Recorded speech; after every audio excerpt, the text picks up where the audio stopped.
าทุกคนมาจับในแข้งพี่น้องมาไอ้อยู่นี่พี่น้อง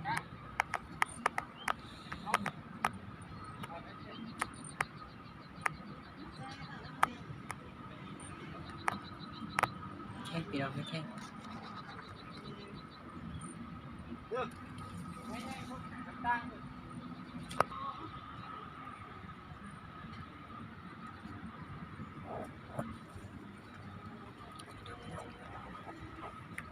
ไม่แข้งพี่น้องไม่แข้ง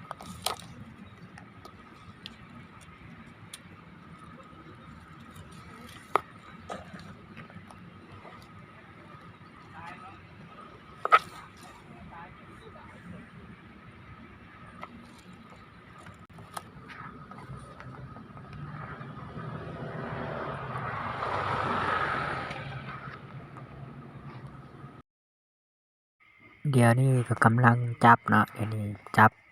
แมงแข้งวันที่จับยากเนี่ยทุกคนเพราะว่าแมงแข้งมันเป็นแมงแข้งปลาแมงแข้งน้อยเนาะจะเป็นแมงแข้งตัวน้อยๆตัวสีดำทุกคนนี่แต่ว่ารสชาตินี่แซ่บเลยทุกคนบ่เชื่อทุกคนลองเอามาคั่วแล้วก็ตำเบิ่งเด้อพี่น้องแซ่บเลยตัวนี้เป็นแมงแข้งปลาเนาะแมงแข้งน้อยนี่มันก็จะอยู่ประมาณนี้แหละทุกคนตัวน้อยๆตัวลำๆเนาะตัวมันจะมีตัวผู้แล้วมันจะเป็นออกสีเป็นสีจังได๋บ่สีคือใบไม้นี่นะ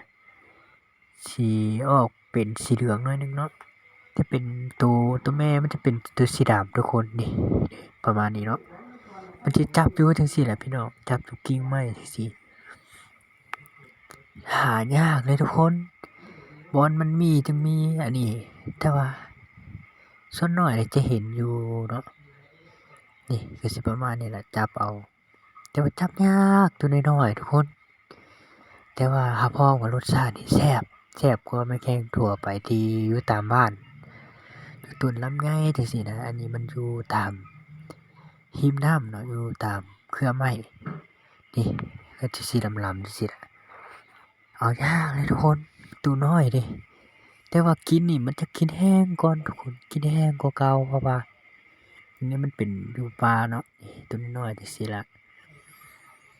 อันนี้เป็นตัวผู้เลยทุกคนตัวผู้มันจะเป็นตัวน้อยๆจังซี่นี่